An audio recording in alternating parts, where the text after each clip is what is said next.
Fala pessoal aqui novamente, comentar aqui um pouquinho sobre os indicados a melhor jogador do mês de outubro, tá? Bom, para ser o mais rápido possível, já vou começando com os pedidos, né? Já se inscreve no canal, por favor, dá o like para fazer com que o vídeo fique mais bem recomendado no YouTube, clicar no sininho para receber as notificações e compartilhar com algum seu, né, que gosta de futebol internacional, ou especialmente de Premier League, ou que seja fã de algum time, que torce para algum time da Premier League, enfim, compartilha aí, tá pessoal? E em relação aos links da descrição, sigam todos os links da descrição, né? O Twitter do canal, inclusive, está aberto aqui, o Twitter aqui do canal, o Twitter o dia inteiro sobre futebol, sobre Premier League, mas de futebol em geral.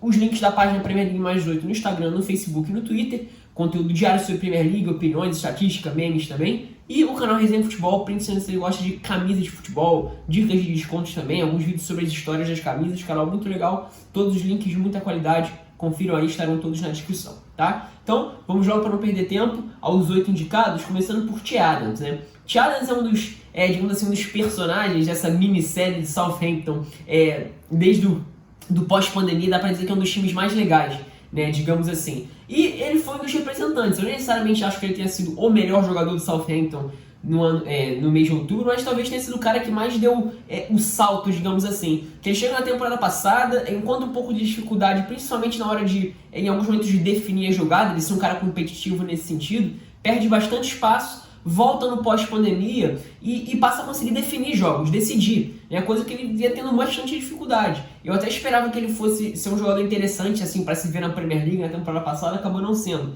né? E assim, ele conseguindo se consolidar como um cara para definir mais jogadas, dá até para ver também a forma como ele influencia no time, né? O Danny Ings cada vez mais sendo um jogador para circular aquela faixa até atrás, digamos assim, do atacante, ali caindo pelos dois lados, assim, quando ele às vezes de costa como um meio armador mesmo, e ele sendo não só o cara do pivô, o Che Adams, como também um cara seguro em alguns momentos para definir. Deu algumas assistências também. Então assim, não acho que tenha sido o melhor jogador, mas é bom ver esse crescimento de um jogador que na temporada passada teve dificuldade e nesse início de temporada é um dos jogadores importantes sim do esquema ofensivo de Southampton. Não só como pivô, aparando, mas também definindo, coisa que ele vinha tendo dificuldade até então, né? Desde o período anterior à pandemia, né? Agora vamos para Conor Coady. Conor Coady é um caso engraçado, porque ele já é um cara mais velho, né? E assim, a temporada passada dele foi de um crescimento muito alto, né? Crescimento em termos de nível. É um jogador que eu acho que, na minha opinião, cresceu de nível na liga mesmo, assim, da forma como a gente enxerga ele, né? Ele nunca foi um grande zagueiro em nada, um cara muito antigo do Wolverhampton, mas é um zagueiro que sempre foi assim de segunda divisão, mas talvez desse para vislumbrar ele num time de Premier League um pouco menos competitivo. E na temporada passada ele se mostrou um cara capaz de ser competitivo, assim, num bom nível. De não só ser um cara líder, afinal de contas, está há muito tempo no Wolverhampton e é o capitão. Mas, assim, que faz muita diferença na questão técnica com bola, né? Nas bolas longas, né? No Wolverhampton que vive muito dessas bolas em profundidade, né? Não só você ter João Moutinho e Rubem Neves faz diferença, mas você ter um zagueiro que, como ele, consegue enxergar esses passos longos, já é, assim, cortar um caminho muito grande. E, assim, principalmente no contra o Palace, né, para pegar um exemplo mais próximo, isso ficou bastante evidente, né? Então, assim, não acho que tenha sido necessariamente o melhor jogador do Wolverhampton, mas eu acho que é mais pelo conjunto da obra. E, assim, é um dos melhores, assim, dos jogadores mais importantes do Wolverhampton nesse ano de 2020, mas, assim, é mais pela questão da representatividade mesmo, né? E, assim, é uma indicação justa, não seria a minha em relação ao Wolverhampton, mas, enfim, é legal ver quando jogadores que, assim, não se esperava muito, num primeiro momento, ganham destaque. E o destaque dele não é só de outubro de 2020, é um destaque já de um bom tempo. O jogador que mais jogou mais jogou minutos da Premier League desde o início da temporada 18-19. É um feito incrível. E ainda mais na temporada passada, com a questão do elenco um pouco reduzido, sofrendo com lesões, ele foi essencial nessa questão da liderança, principalmente, e tecnicamente também, né, sendo um zagueiro seguro. Então, não é, como eu falei, não é exatamente o melhor jogador do Wolverhampton no mês de outubro, na minha opinião, mas é uma indicação completamente válida, né? Agora vamos para outro jogador que também, na minha opinião, não é o melhor jogador do time, mas que é uma indicação válida, que é o Fornals no West Ham, né? O West Ham, nessa temporada, né, aliás, desde o pós-pandemia, desde a chegada do David Moyes, né, mas mais especificamente no pós-pandemia, se consolidou como um time que se fecha muito bem e é muito rápido nas transições, principalmente com Michail Antonio e Jarrod Bowen, sendo jogadores mais velozes. O Fornals não é um velocista, mas ele faz bem essa função de fazer diagonal com o Bowen, né? O Bowen geralmente cai nas costas dos volantes em diagonal da direita para a esquerda, e o Fornals faz o movimento contrário. E ele faz bem isso, geralmente ele se posiciona bem para receber. Ele não é exatamente um cara muito técnico, muito vistoso com a bola, mas ele tem assim, alguns movimentos que ele consegue escapar da marcação e conduzir. Enfim, e fez alguns gols importantes, fez gol contra o Liverpool, agora no final de semana. Enfim, não acho que seja o melhor, que tenha sido o melhor jogador do West Ham em outubro de 2020, mas é um dos bons representantes, digamos assim, desse bom mês de outubro que teve o West Ham. O West Ham reativo do David Moyes. Não seria meu voto, mas enfim, acho válida a indicação em termos de também representatividade, né? Quarto indicado, Jack Grealish. Esse sim, assim, é outro jogador que é curioso falar do Jack Grealish, que fala do talento, da qualidade técnica, do nível que ele atingiu, principalmente ali na reta final, no pós-pandemia, na temporada passada, né, 19-20, isso todo mundo sabe. Mas o que eu achei curioso em relação a esse início de temporada dele, especificamente esse mês de outubro, que apesar de o nível coletivo do Villa ter crescido como um todo, isso é indiscutível, pelo menos no primeiro momento dá pra ver esse crescimento, assim, eu acho que a importância do Grealish cresceu ainda mais, ele continuou sendo um dos caras protagonistas, ele é um cara com muita capacidade de liderança, eu acho que inclusive que isso cresceu. Ele cresceu em termos de liderança, o nível, acho que conseguiu se consolidar já como um dos principais jogadores da Premier League, em termos de nível de jogo, importância para sua equipe, né? Isso cresceu, mas o nível do time que ele estava jogando cresceu também, né? Então, isso não vai ser potencializado, né? Eu acho que outra coisa interessante para falar do Jack Grealish é como agora, em mais momentos, isso também relacionado ao fato do time ter crescido em nível coletivo. Ele está sendo mais vezes acionado numa faixa mais à frente, sem necessariamente ter que precisar fazer a arrancada desde antes do meio campo. Isso é bom, isso é interessante, né? O Matt Target está conseguindo ter uma maior sequência fora, sem lesões.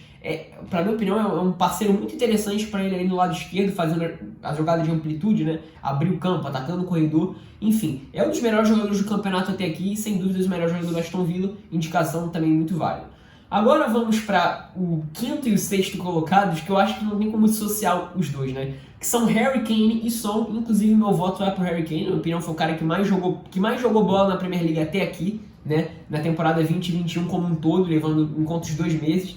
E não dá pra falar dos dois porque, assim, talvez seja a melhor dupla da Premier League até aqui, né? Com o Harry Kane sendo o cara que recua, recebe essa bola nas costas dos volantes, o passe vertical da defesa em alguns momentos, para girar e encontrar o Son fazendo a diagonal por dentro para definir. Então, essa combinação foi mortal. E geralmente era algo bem direto. O Kane passava, o Son definia. Então, os números são parecidos nesse sentido. O Kane tem 4 assistências, 4 pro Son, né? Nesse sentido, e 3 gols. O Son tem mais gols, mas tem menos assistências. Eu acho que os dois são combinados. Assim, e o nível que esses dois podem atingir... Se o trabalho do Mourinho conseguir se firmar como competitivo, como ameaça ser agora nesse início de temporada, tem um pouquinho de pé atrás, mas enfim, a gente pode estar vendo como talvez uma das melhores duplas da história da Premier League em termos de nível de jogo e importância para a sua equipe, né? Pelo menos nessa temporada pode dar essa impressão, pelo menos isso, né? Enfim, na minha opinião, não dá para falar dos dois separados, e para mim o Harry Kane foi o melhor jogador em termos de nível de jogo na Premier League nesse mês de 2020, né? Vamos agora então para o sétimo colocado, para o penúltimo, Thiago Silva. É outro cara que eu não acho que necessariamente tenha sido o melhor jogador do Chelsea nesse último mês, mas é aquela questão do que representa, né? Um time que conseguiu, se não me engano, 3 clean sheets na Premier League, né? Não tinha conseguido isso até agora, né? Sob o comando de Frank Lampard, que é algo impressionante, né? E com a chegada dele, com o Zuma se consolidando no nível assim, mais regular e de boas atuações, como ele já tinha tido na temporada passada. Inclusive, acho que ele foi o jogador mais seguro do Chelsea na temporada passada defensivamente, o Zuma. Mas eu acho que é questão da representatividade mesmo, né? Da segurança defensiva, um time que o que menos tinha era a segurança defensiva, que foi o Chelsea, né? E talvez o jogo onde tenha ficado mais evidente na Premier League, né? Teve o jogo da Champions League agora na quarta-feira, onde ele foi muito bem, né? Mas o jogo contra o Burnley, né? Em que era uma dupla de zagueiros, Zuma e Thiago Silva, contra uma dupla de ataque que joga justamente nesse estilo, de buscar trombadas, de buscar assim, os confrontos diretos com os zagueiros mesmo, né? Que é o Ashley Barnes e o Chris Wood. E eles ganharam praticamente todos os duelos contra os dois, né? Então, assim, isso foi legal, isso foi interessante de se ver. É uma daqueles jogos que dão confiança também, não só, claro, para os dois, né, para a dupla de defesa, mas para o time como um todo, né? Então, acho que ele está indicado como um dos representantes de uma fase que o Chelsea, com o Frank Lampard, ainda não tinha vivido, que é conseguir ser um time sólido defensivamente, pelo menos seguro defensivamente. Mas não acho que tenha sido necessariamente o melhor que o Zuma, por exemplo. O Zuma faz um início de temporada muito bom. Já tinha feito um ano de 19-20, né? Temporada 19-20 boa. Apesar de alguns erros individuais caricatos que às vezes parecia que era um jogador ruim, né? Que não era necessariamente um cara confiável. Mas enfim. E o último indicado, Kyle Walker, né? Indo nessa linha de jogadores que são marcados por erros caricatos, o Walker talvez seja um dos grandes exemplos também de defensores da Premier League, ao lado do Davi Luiz também. Enfim, na minha opinião, o Kyle Walker é um jogador, assim, é um defensor da Premier League de alto nível, um dos melhores defensores da Premier League como um todo. E no Manchester City, eu acho que ele foi o cara mais sólido defensivamente na temporada passada, onde o time teve muitos problemas defensivos, por mais que ele tenha aqueles erros pontuais que ficam caricatos.